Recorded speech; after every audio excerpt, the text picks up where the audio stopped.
12 buku terbaik 2022 versi saya ini mengacu pada kumpulan buku yang selesai saya baca, tulis, dan publish pada tahun 2022.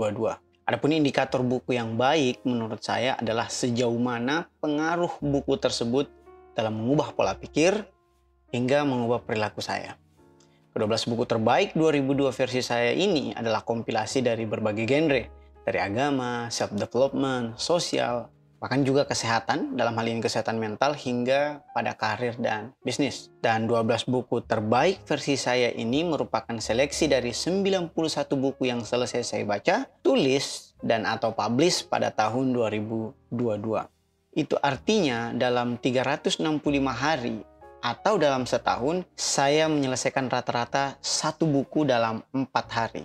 Masih sangat jauh dari target sehari sebuku. But well, mari kita mulai 12 buku rekomendasi saya untuk tahun 2022 ini.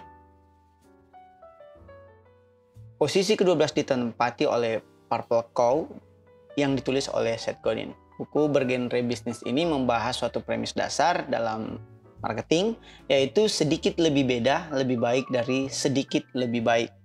Kata-kata ini sebenarnya dipopulerkan kalau dalam konteks Indonesia oleh Panji Pragiwaksono, misalnya dalam kanal YouTube-nya atau bahkan pada pertunjukan stand up-nya. Tapi sebenarnya sumber primer dari premis tersebut tentunya berasal dari Seth Godin dalam bukunya Purple Cow. Nah, dampak buku ini bagi saya adalah membuat saya berani berpikir dan tampil berbeda. Kita masuk ke posisi 11. Ada Mengobati Penyakit Lisan dari Faid Kashani. Buku ini bergenre agama. Buku ini dibahas tentang 19 penyakit lisan. Mulai dari banyak bicara, dusta, hingga mengadu domba. Adapun pengaruh buku ini bagi saya adalah membuat saya lebih banyak diam. Karena selain berkata benar, memang sebaiknya kita lebih banyak diam. Posisi ke-10 ditempati oleh Ego is the Enemy dari Ryan Holiday.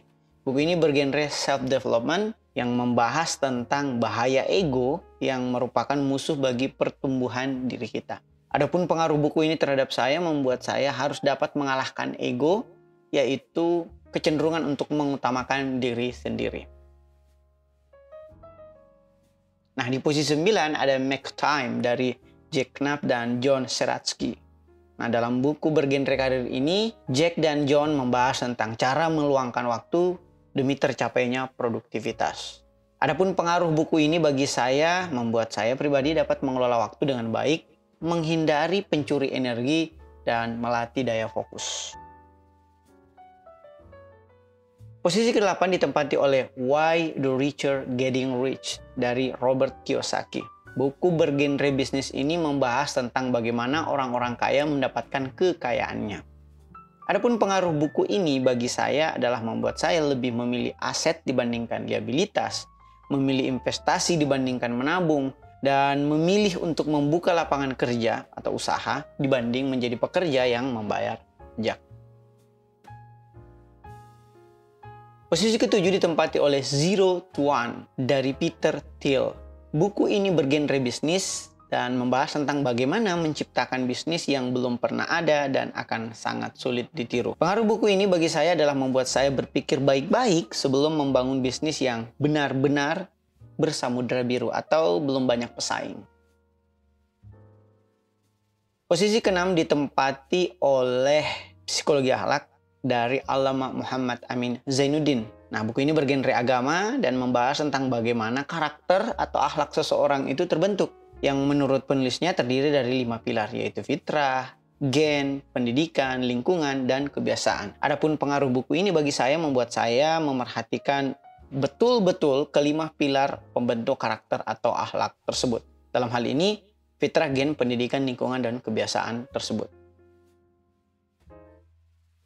Nah, posisi kelima ditempati oleh Humankind dari Rutger Bregman. Buku ini bergenre sosial. Berbeda dengan teori mainstream yang menganggap manusia bagaikan serigala bagi manusia lainnya atau Homo homini lupus, buku ini justru memaparkan data dan argumen yang kuat tentang hakikat umat manusia yang pada dasarnya baik. Nah, dampak buku ini bagi saya membuat saya semangat dalam menebar kasih daripada sekedar pamrih. Posisi keempat ditempati oleh Surrounded by Idiot dari Thomas Erikson. Buku ini bergenre psikologi sosial.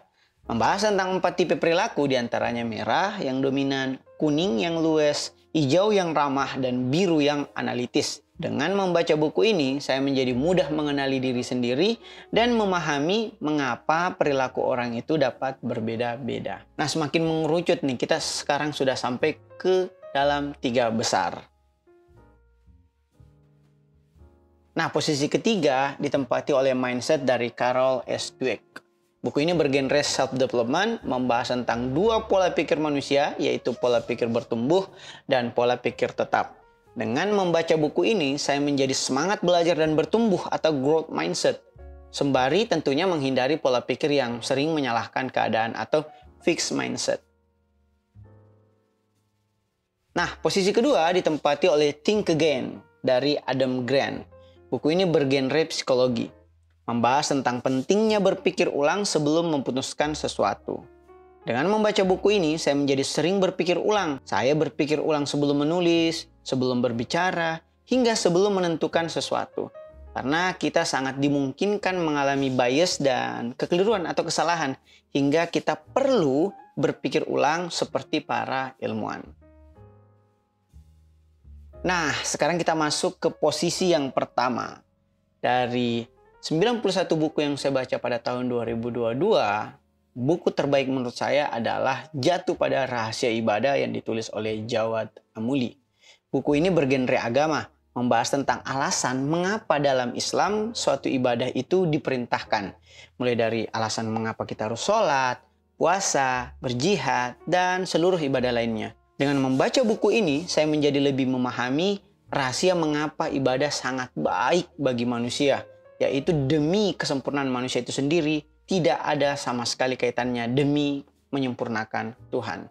Nah, itulah ke-12 buku terbaik versi saya pada tahun 2022. Selamat membaca. Assalamualaikum warahmatullahi wabarakatuh.